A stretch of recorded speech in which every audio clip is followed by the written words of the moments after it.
Green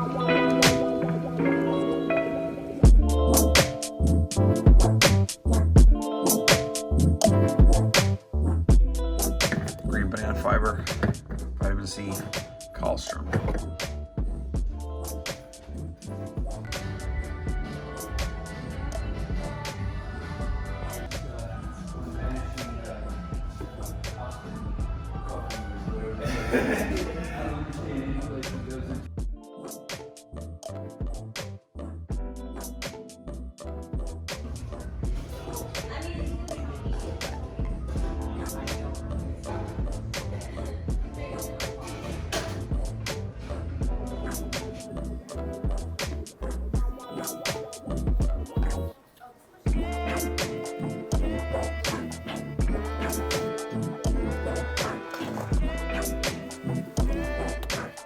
Well, I just ate at Panera, and like the only other thing I've ever had there, I usually get the apple Fiji, which you probably saw in another video, and I had the Cobb. It was actually good.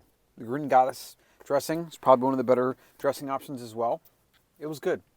You know, I had extra chicken every time, so it's $14, or maybe it's like $12. I think it's $12. I wish they had steak, because I would get that. You know, chicken is like the weak meat, but it's not a bad option. You know, it's just one of those things. Like, what carbs department on that? Like 12, and I'll probably test my keto. So this is called the Keto, and I've been using it for 2 days now. I wish it gave me like more of an exact rating. It just kind of gives you this rating scale of 1, not in ketosis, 2, medium, or maybe 3 or 4, medium, 5 and 6 is high. I think it goes up to 10, I'm not sure. And it's kind of cool, but I need to use it more to get a really good experience of it. It's cool. We'll see.